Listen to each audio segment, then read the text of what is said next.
Hello. You guys hear me? Oh, yeah. Hi, how's everyone doing? Woo!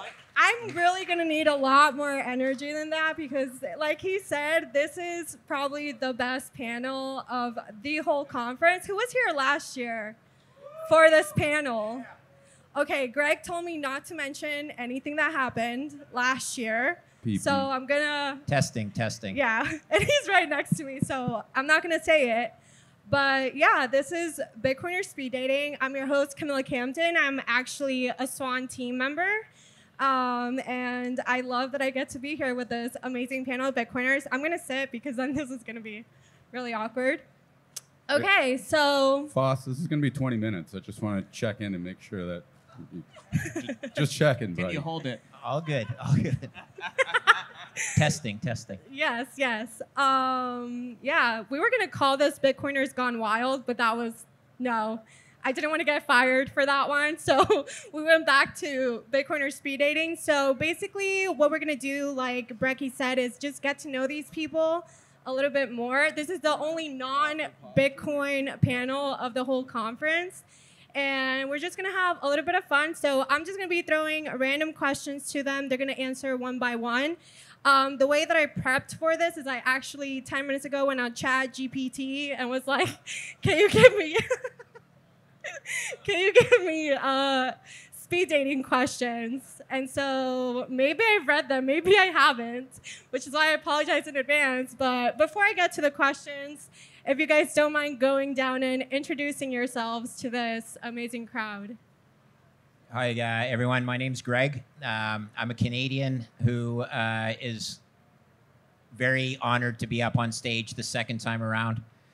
Despite my answer from last year. So you can do some research on what that answer was, but it's caused me a little bit of chuckles. I just want to say that I'm honored to be here with these panelists. You guys do so much for Bitcoin and for the kids. Thanks a lot. I'm Lyn Alden. I'm a financial analyst. I just wrote a book called Broken Money. And I'm happy to be here. I was here for the same panel last year, and so I think we'll make this one fun again. Hey guys, I'm Megs. I'm a late addition. I'm here to replace Stacy, but it's another volcano blonde replacing a volcano blonde. I'm in the mining space. I advise Digital Asset Securities Commission of El Salvador and been around the block, I would say, in Bitcoin. Thanks. Yeah, my name's Neil Jacobs. I own a Bitcoin merch and apparel company called FOMO21. I see some of you wearing the merch. Recently, I actually started working for Swan as head of brand engagement, actually like 3 days ago. So whoop, whoop. You're like the first to know. And yeah, I'm excited to get going here. And most importantly, I'm a Bitcoiner. Hi, my name's Erik Cason, and I am a Bitcoiner. I also just wrote a book called Crypto Sovereignty that's about the intersection of philosophy, Bitcoin, and how it's going to transform the world.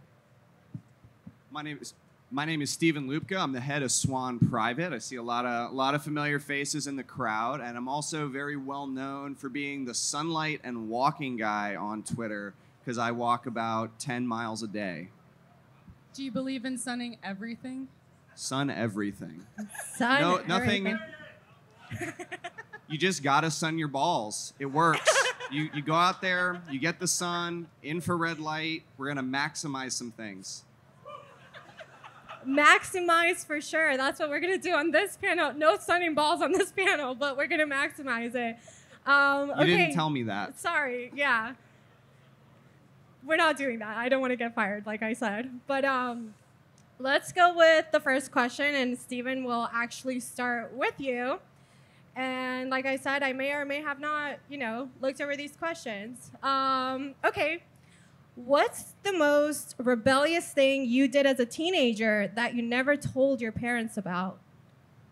One time, I had this girlfriend, and she went to a different high school than I did. And I pretended to be a student at that high school and kind of like broke in and went to classes with her at a school I didn't go to. Young love. That is amazing.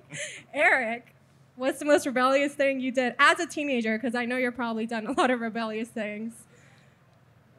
I've changed a lot, but me and a friend, when we were juniors in high school, the statute of limitations are beyond this now. We like broke into the snack shack and stole all of the candy, and then we just had candy for the next 2 years. Did you get any cavities? Yes. I guess. This was maximizing fiat stuff, so don't do that at home, kids. Yeah, Safedine would not be happy with you right now. All right, Neil. I was a pretty like straight-edged kid. Pretty boring. Could we come back to me on the other side? No, keep talking. I gotta think. Most rebellious thing. I gotta pass. Okay, Lyn.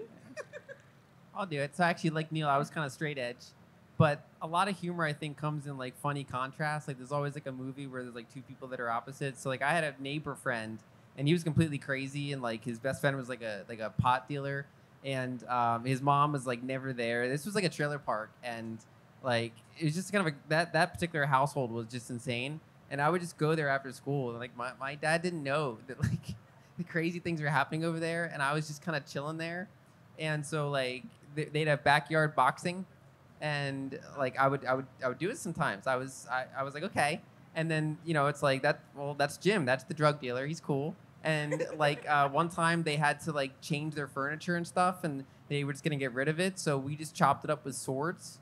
And I would just go back and have dinner, and that's how I spent part of my childhood. Also, he taught me how to play Magic the Gathering. That's actually where I picked up that hobby, and so that was I actually had a lot of fun there. It was a good wholesome drug dealer type of. Kind of like empty, like no parents ever, oddly type of environment. That's not great, but I liked it. Did you join their fight club? Yes, I fought in their backyard boxing sometimes. That's amazing. I did pretty good. Yeah, so don't mess with Lyn, guys. Buy her book and make sure to buy her book, or else the sword will be involved. Greg. I threw a seat of a bus out the window. And I got arrested in the public library because the shop owner saw that I was running away, from the bus. And my mom bailed me out of the police station. And I said, Mom, please, don't tell my dad. Don't tell Dad. Don't tell Dad. Now, she promised she wouldn't tell Dad until I got home at dinner. And I knew something was wrong. So you said I didn't tell my parents. Well, I didn't want her to tell my dad, but she told my dad. And he basically looked at me and he said, oh yeah, and this was on the last day of school. So he looked at me and he said, I hear you would have spent the next 2 weeks in jail. And I said, no, I got out. He said, not if your mother didn't come and bail you out. And so that was his way of saying, don't mess around. You're lucky that your parents gave you some. I'm not proud of the story, but like last year, I can't tell a lie. It was, rebellious, grade 7, threw a bus seat out the window. Who would have guessed? That is crazy, but we have you here now, and you're not in jail, so we're very, very thankful for that, Greg. Thank you for sharing. That's amazing. Okay, next question, and Neil, I'm gonna have to ask you because you can't get it out of this. Okay. What's the craziest dare you've ever accepted, and did you regret it afterwards? When I was younger, there was my friend's dad had a motorcycle, and we all wanted to ride it. I must have been like 10 years old, so we couldn't like actually ride it. But one day I decided I was gonna like sneak over to the neighbor's house and like sit on the motorcycle, like I was gonna ride it. Little did I know, the motorcycle had just been running. When I got on it, my leg went against the engine, and I scarred the back of my leg. I had a scar for like 20 years on the back of my leg from jumping on this motorcycle. So, yeah. Were you gonna say something, Greg? No? Were you gonna say something to that or no? I'm not ready to go, but. No. No. Oh, okay. How many people dare you to do things? I don't know. Yeah, Erik, did you get any dares? I've always fundamentally rejected this concept. Like if I'm a superfluous and soft enough person to like cave on like doing something because somebody dares me, like I kind of Peer suck. pressure. Well, yeah, exactly. Well, I'm like, I want to resist that because I'm like, fuck you. Like, how dare you try to do that to me? So like, if you want to reformulate the question, but Have you ever given a dare before? Have you ever dared someone to do something? I mean, like maybe when I was like 14, Yeah, I could, it's younger. That It's gotta counts. be like, and younger. I have such a hard time remembering that. Yeah. So like, I don't know, just like as an adult, if like someone was like, "Oh, I dare you," I'd be like, "Oh, I dare you." Yeah, I just, sorry, I just don't. We need to No, I like think- refine ChatGPT a little bit. Yeah. For some of these questions. It's okay. I agree. No, that's. I mean, I guess this is what speed daters ask. I don't know. Okay. Normies. This is what cops ask. Yeah, I guess. Are you a Fed? Okay, Got the let's do question? this one. If you were to start a secret society, what would be its mission and who would you invite? Sun maxing. Absolutely increasing embodied vitality. We're talking about thumos here, people. We're talking about vital forces. We're talking about getting people as absolutely jacked up as possible. We're walking, we're deadlifting, we're in the sun. Where's the liver? It's in our stomachs. We're maxing this stuff out. This is it's a vibe society, like very high vibes. And who would you invite into the society? All the swans and all the Bitcoiners, duh. Okay. They don't sound excited about that. You guys aren't Come excited on. about a society? There we go. Awesome. We gotta go deadlift in the sun, people. All right, I'll take it next. I would develop a secret society of Bitcoin shaman, like SHA hyphen, because we're using SHA-256. I'd probably have like 21 of them, and we'd all be viciously committed to the occultist cause of Bitcoin and spreading its hidden esoteric knowledge throughout the world in order to liberate humanity from the nihilism of fiat and the tyranny that it has imposed on all people everywhere. I mean, How are you supposed to follow up on something like that? Seriously. I don't know, Neil. And no wrong answer, you know? Like That's your problem, Neil. Tell us about your Pokemon club, so Neil. I know. I know Lynn likes her fight club, but I would start the hike club, where you meet in secret, different location every time. Yes, we're all about fitness, but also, like talking Bitcoin, talking about all the things that sometimes people don't want you to talk about. No phones, even though, it's hard because then you want to take the photos. But what happens in the hike club stays in the hike club. I love that. And of course, I'm taking all the Bitcoiners. You guys are jacked and tan. So I think a lot of you could be part of this secret hike club society. Yeah. All right, Lynn, how about you? Well, so we're all here celebrating a technology that's basically at the very beginning, like a secret club. It was like a, cryptographer mailing list. Anonymous people like put out code that they thought if people knew about it, they'd be in danger, and trying to find others to help them build it while preserving their own privacy. I think the part of the ecosystem that still can use more work is that privacy aspect. So probably the most boring answer, but I think the one I would say is basically a club that kind of encourages new privacy techniques and finances it and things like that, because that's still the thing that like people get arrested for. If you run a mixer or something, you're at risk of basically in this modern era. Privacy is considered the same thing as money laundering. Like if money moves in and moves out, it's considered money laundering, even if it wasn't crime money, and it's just private money. They want to be able to track it. And I think that's an area that's still fraught with danger, but that still needs more development. So I would try to have more people working on that secretly, because it's a secret club. Do we get to wear hoods? Hoods? Yeah, of course you have to wear Yeah. hoods, What kind of hoods? like the cult hoods, It's Lynn's masks society, and hoods. so Basically, you have to dress like Satoshi. yeah, there you go. Okay, like the hoodies. Okay, I get it. Amazing. Greg. I'd like to start a club that would make mathematics cool again. And my secret recruit would be Michael Saylor. I'm not sure if you guys know who he is, but he gets math. Do the Mr. math. Saylor is one of the smartest arbitragers of Wall Street I've ever met, and he doesn't even work on Wall Street, okay?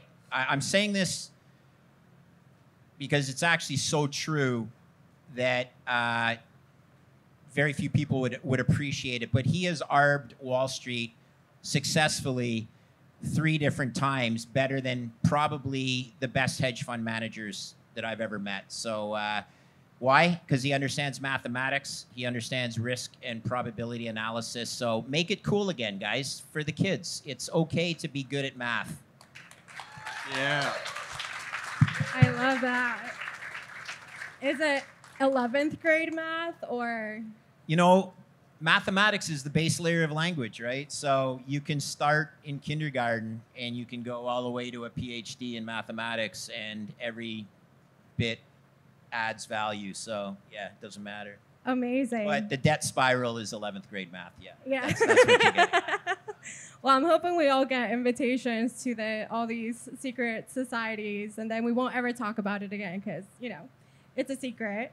Okay, next question. If you could time travel to any era, past or future, where would you go and what would you do? Oh, can I start with that one? Sure, yeah. It would have to be January 3rd, 2009. So when Satoshi, started mining Bitcoin, I'd want to go right back there. I'd want to know who it was, who they were. That would be me. I don't know. And to buy some. And to buy some, yeah. Yeah, and to buy some. That's a damn good answer. Go ahead, Greg. You are smarter than me, Lindsay. I'm not sure. I've told people this on a few podcasts, but not sure that you guys know that my great uncle from Sherbrooke, Quebec, produced Canada's first automobile. You can actually go to fossmobile.ca. Not kidding you guys. And he produced one of them. But it was good enough that Henry Ford asked him to go into business with my uncle. And my uncle said, no thanks. These things are never going to catch on. So that was about 1906, I think. I would go back in time and slap my uncle and say, dude, now this is not a lie, all right? I can't even tell if it's a lie. He No, doesn't it's not. lie. Go Greg to doesn't lie. fossmobile.ca. It's right there. You'll see a picture of my uncle driving a car. The reason that he didn't think the automobile would catch on in Canada is because he had to drive his car on the sidewalks of Sherbrooke, because that's all they would shovel, right? They didn't shovel the main road. That's where the horse-drawn sleigh would go. So he said to Henry Ford, I pass. Oh, well. And now you're here. Do you think your great uncle would have been a Bitcoiner?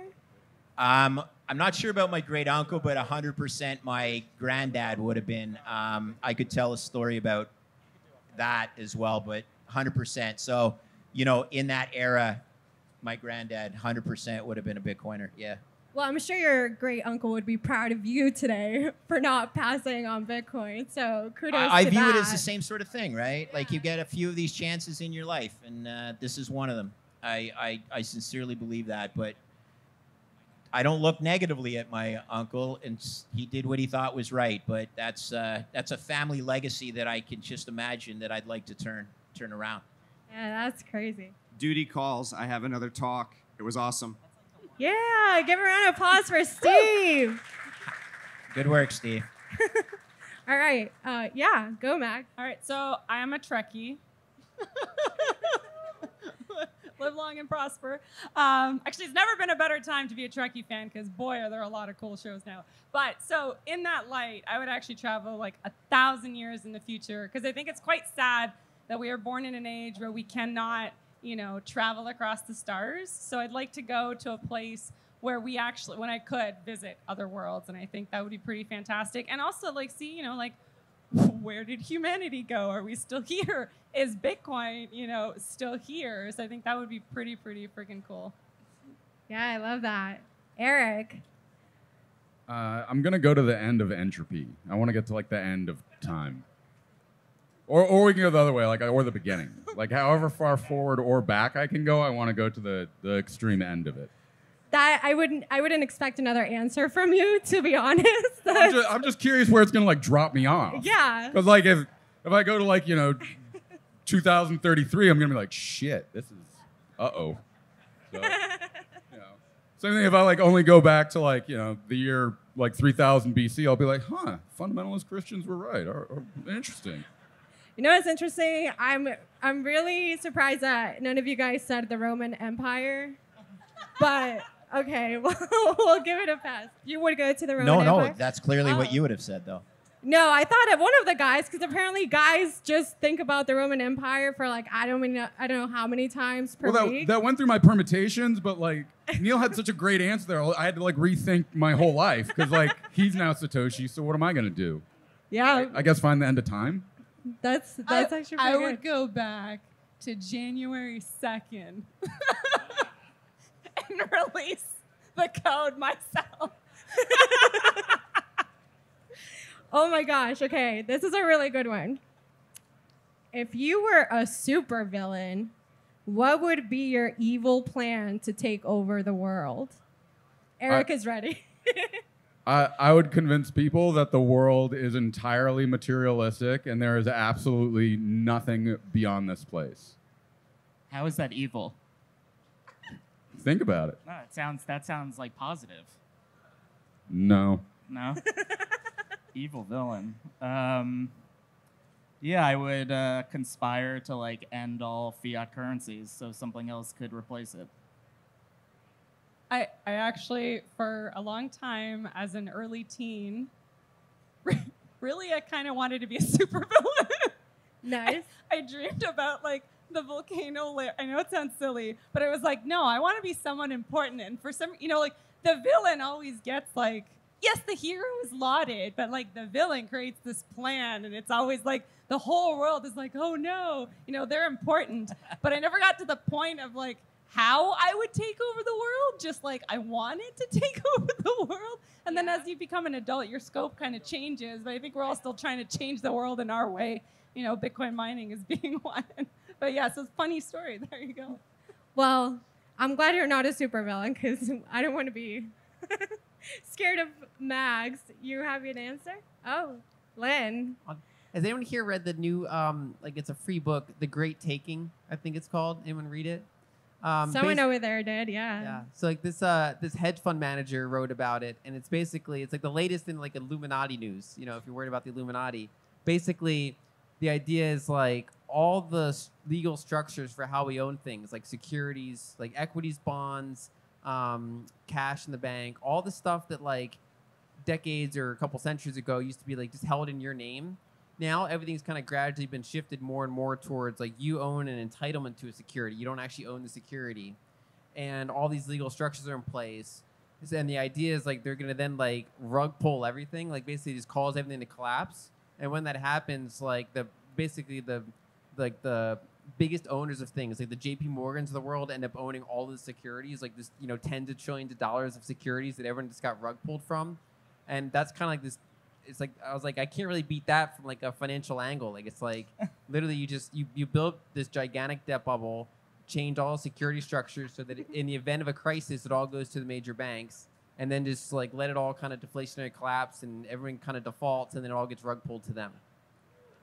That is so evil. What do you think about that, Greg? I can't follow that. That's the most evil thing that I could imagine. So well said, Lyn. Do you have any? If you were a supervillain, how would you take over the world? I'd be Lyn's accomplice. I love that. The sidekick? Or Lyn's sidekick, yeah. I love that. Okay, let's balance it out. And now I'm going to ask this. What's the most unexpected act of kindness you've ever witnessed or received? Actually on the way here in the cab, I was like I didn't sleep well. I had an early flight, but I got in the cab with my guy, and as we're driving, we kind of start talking and vibing. It turns out he was just like a super based, brilliant young man, like just on his hustle, grinding, and like had super positive vibe and outlook. And just at that, I told him about Bitcoin. He was getting all of it, so.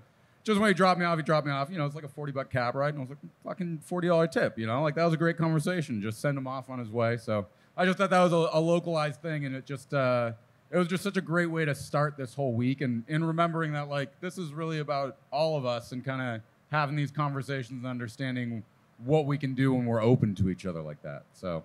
Absolutely. That's amazing. Yeah, that was really nice. All right, Neil. Yeah, I don't know if I could think of one specific thing, but just kind of a cop-out answer, and because this is a Bitcoin conference, I would just say everyone in the Bitcoin community, I'm always willing to help other people out. I've never really experienced this in any other part of my life, where people will take large amounts of their time, not charge you for anything, just to kind of impart their own knowledge and experience and their wisdom on you, because they see that it will lead to a better world. And what better act of kindness could there be?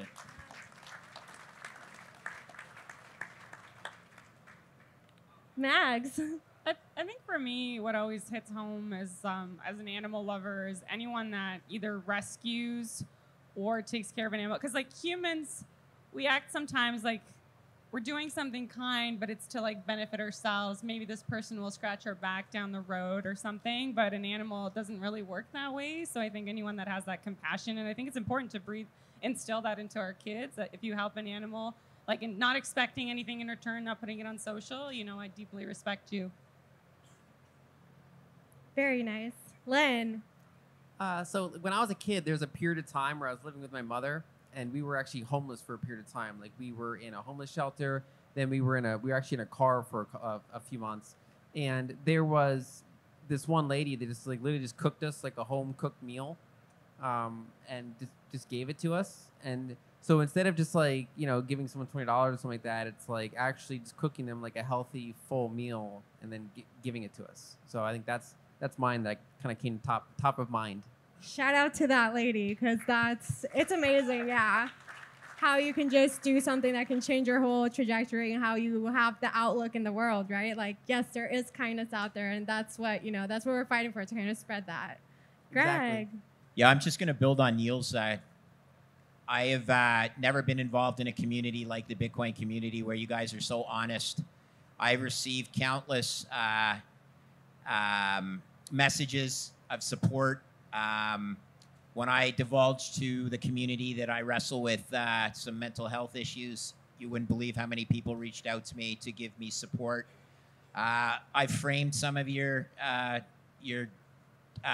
direct messages, and it's not just one, but it's a combination of the community support. So I can say seriously, and you know, I haven't received this type of support or kindness in any other community. I like to try and repay that as well. But I want to say thank you to you guys as a community for the kindness that you show me and my family. So thank you. Yeah. Big round of applause to you guys. And I think, Jacob, how much time do I have? 10 minutes? Okay, yeah. I just wanted to say, like, I think the reason why this is my favorite panel out of the whole conference is because you guys see a whole bunch of these amazing people on Twitter, and you only see like short snippets of like their thoughts, right? But you guys don't really get to see a big picture of how they are as human beings, because that's what we all are. We're just human beings in this big journey, and somehow we just like, you know, are touching elbows now and are like in the same team trying to accomplish something so much bigger, not only for us, but for generations to come. So yeah, which is pretty mind-blowing to think about. So the fact that, you know, they're here and sharing some very, you know, some sentimental things and some secrets, and they share it so openly with you guys, just comes to show like, hey, you guys, we're all friends here. We're all just experiencing this together. And, you know, just share some kindness, especially on Twitter, because it can get kind of crazy out there. We all have one enemy out there, and it's the fiat world. It's not, you know, us in here. We're all part of the same team. So sometimes it's just good to remember that. But yeah, thank you so much for sharing those things. Those are really awesome answers. Okay. Also, pro tip, go to Nostr for like a really homey, nice experience against Twitter. Like, I like to go to Twitter and be kind of like mean, like I'm in the outside world. And then I go to Nostr, I'm like, I love you guys, and you're all so nice and pretty, and thanks for being my friends. Very true. That's so true. When I went on Nostr, I was like, why does it feel so like clean and like, and you know. Wholesome. Yeah, wholesome. That's the perfect word for it. Okay. If you had a warning label, what would it say? Like about ourselves? Yeah, like if you had a warning label, like you were walking around and there was like a warning label on you that people could read, what would it say? If asked about Bitcoin, will not shut up. That's a good one. And I want to say something like flammable under pressure. Flammable under pressure? As a firefighter, it just seems to fit. There you go. Lynn, do you know? Like, can't write short things. Like, if you start reading something of mine, you're going to be there till next Tuesday. It's just... I love that. But people love reading it, so it's a good warning label, but it's good. I swear because I care. I'm giving you like great ideas here for T-shirts, Neil, for you to sell on FOMO 21. We had that T-shirt. Oh, already. you do? Yeah. Okay, you know you can get it. And we have the Do the Math T-shirt. Yeah, too. Yeah, exactly. So, do you have a warning label, Neil? Yeah, I mean, it's kind of the same as Eric's. I can't, especially Bitcoin, but just topics in general. Once I get going, I can't stop talking. So, just can't stop talking would be the thing. That's good. Yeah. I feel like that's all of our warning labels as Bitcoiners. Yeah. Like, just can't stop talking about Bitcoin if asked. So, fair enough. Okay, if you had an unconventional pet, like a tiger or a baby elephant, what would you choose and why? Wallabies because they're adorable tiny kangaroos. A wallaby. Nice. Probably a lion. Who doesn't want like the king of the jungle, right? Plus, I've seen like those YouTube videos of people like cuddling up to them. I know that's probably not what you should do, but they look adorable. Like, why wouldn't you want to do that? So. Nice. I want some animal that's gonna like protect me, you know, like $5 wrench attack. No, I got a wolf right here. Thank you very much. Yeah. Wait, did you guys go to the $5 wrench attack, or is that tomorrow? There's like a $5 wrench attack. But is it a $15 wrench attack now? Because inflation. True, very true. No, in all honesty, there's like a $5 wrench attack workshop that's going to happen at the basketball court at some point. So, did it happen already? Oh, how'd it go? It was sick? Everyone was slamming Did they each give other. you a wrench? Did they tell you how to do the $5 wrench attack? It was how to defend yourself. Yeah. Awesome. Lynn. When I was a kid, I had like a pet snake. I actually had a couple of them, and I haven't had them for a long time. But like, I still just really like snakes, and so I probably have like just like a boa constrictor or something. It's not super unconventional, but like not a lot of people have it, and you probably shouldn't have it. But like, I kind of like them anyway. I feel like we're very unconventional, so I think you should get a snake and just have it wrapped around at the next conference. Next bring my Pacific wall. Bitcoin. Bring it here. Yeah. Yeah, next Pacific Bitcoin, and we'll see Lynn with snakes. Greg. I'm still stumped. I don't have Honey an answer. badger. The first one thing that Honey comes to my badger. mind is a piranha fish, but that's pretty lame. You can bring a fishbowl and we can put it right I have actually a question. I have a question. Yeah. I don't want to hijack this. No, go for it. Is there anyone in the audience that wants to ask? I'll volunteer me a personal question. I promise to ask. I promise to answer very, very honestly. And We're doing you know, open Q&A. and I'm not trying to. I'm not No, trying to go hijack. for it. If no one has, Does anyone have a question There's for one Greg? there. Yeah. that's an amazing question. The question was, what are the odds of Satoshi being an alien? Pretty cool question, right? I'm going to give you greater than 0. Not going to tell you, but I'm just going to Did say you do the math? it's just think about how brilliant this solution is. That It there's does a seem greater rather- than 0 chance, in my opinion, that he was an alien. I hope it wasn't that paper mache one, though. I would say I'm going to give you like 40%. It's kind of likely. You know, I'll take over 0 but under 40 because I think if it was an alien, there wouldn't be bugs in the code. I don't think.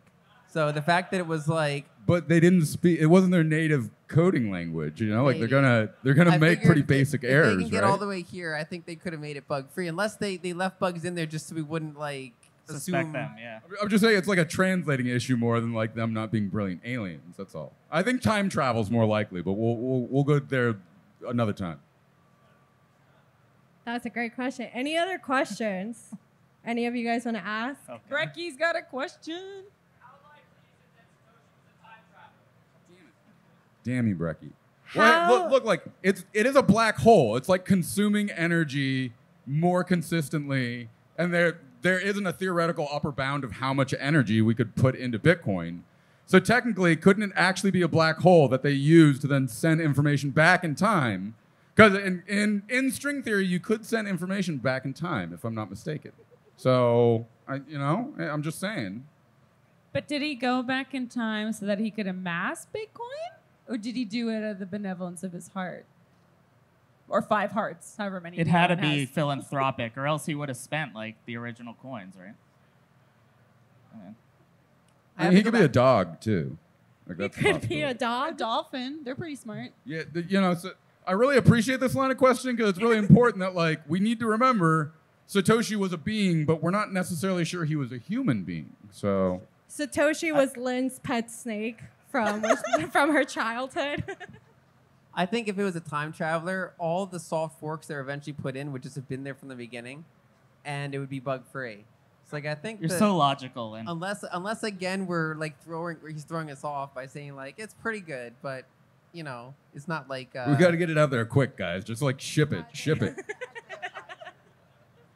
I think it's interesting to think like, was it one person or multiple people? And if it was multiple people, like, And was one of them an alien? like it's incredible to think that they all kept it a secret. Wait, like legit question. Like I'm sold that like it was John Nash. Like there's too many. Like I've thought long and hard about this. Okay, so like my money's for John Nash. What do you think, Neil? I don't have any specific person in mind. How? This is Eric's Roman Empire. Absolutely. You think about this every day. Thoughts, Lyn? I don't know, it's just amazing that someone could conceal something like this, because I don't think you could conceal it today, just considering the amount of the surveillance state, and it's so easy to leak privacy. I think it had to happen at the moment it happened, or else it never would have happened. So time traveler then. Yes, So exactly. time traveling. Okay. Like if it would have happened before, it would have been too early because maybe the technology wasn't like quite there. But if it happened too late, they would have been unmasked. And you knew about the great financial crisis. Well, it was great timing. Everything was great timing. It's a mystery that I think we're never going to stop talking about and debating about, which is actually really cool. Yeah. Okay. I have 5 more minutes, so I'm going to ask my final. Does anyone have a question before I ask my final question? They're right here, guys. You can ask really anything. good questions from the audience. There we go. Will Satoshi be elevated to sainthood and eventually worshipped in the future as someone who brought freedom to humanity? I do think he will get the Nobel Prize at some point, but I'm going to say no on the sainthood. What's he getting the Nobel Prize for? Peace, economics, mathematics, physics. I think he'll be the first double Nobel Prize winner for both peace and economics. But those are now like very like fiat institutions in themselves, right? Well, yes, but to answer the question, so like there's a dualism here. Yes, he will be worshipped as a saint, and he will also be disparaged as like a demon, A heretic. Yeah, as a heretic, and like this is this is all going to be part of the religious wars of the 2040s. But you guys will learn about that later. Did churches accept Bitcoin yet? Which version? We're going to have a couple more forks come along here, and it's based specifically around religious ideology. So. Amazing. Okay, last question for my panel. And I wanted to ask you guys, what was the best memory of your guys' childhood? Or What was the best memory? memory you've had of your childhood? Best memory I've had of my childhood. Family time. Just when you're with your family and you're you're celebrating a fun event. And I'm gonna shout out something that makes me really proud. I read this on Twitter. Well, actually, my wife sent it to me. A mark of a success in life is measured if your kids are over 20 and still want to spend time with you. So my kids still want to spend time with me. They're all over the age of 20. So I'm flipping their childhood on my my experience. So yeah, thanks for that, my kids. Lyn. I think the two answers I would have is one is just every Christmas is kind of like the visuals of it are kind of seared into my head of like just even like Christmas Eve, like when you're just sitting there and like the lights are off and there's like the tree and like that kind of family environment. And the other one would be that like every summer I would spend some time with like a certain aunt's house, and they had like a big yard and a pool, and I would just play with my friends there and just kind of like things that like a lot of kids aren't outside as much as they used to be, and like it was just like we're just running around in the yard, we're playing soccer, we're jumping in the pool, and I would never like it was like I would never take that back for like anything else.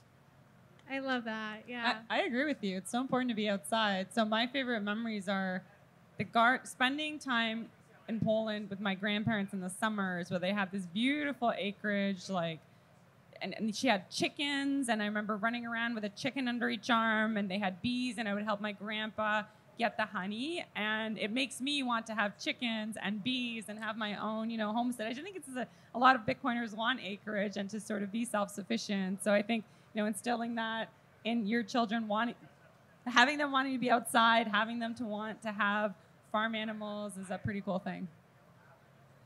Yeah, I don't have any specific moment, but kind of off what Greg said. It's family. It's my parents. I wouldn't be the person I am today without them, and I really appreciate them. And then other family that's not here today, but yeah, just my parents and everybody else that's helped me along the way. We didn't have much money, and I was from like a single family household, but I had some great neighbors across the street, and I'd go like fishing and hunting with them. And after knowing them for a few years, they were planning like a month-long trip to Alaska, and like it was really amazing. And like I was kind of lamenting about it, and kind of last minute their dad made the decision that he was like going to just take me and pay for me. And specifically being from like a fatherless household, like having a man make that decision to like step into that role in that way for me was really meaningful. And so now with my son, as like there's other, like children coming around in the same role, like I feel really obligated to meet and raise that standard in a way that I really needed to be cared for. So that's a pretty dear memory of mine. And also as Bitcoiners, like that's the sort of leadership that we need to be teaching our own children, of that like, if not me, then who? And if not now, then when?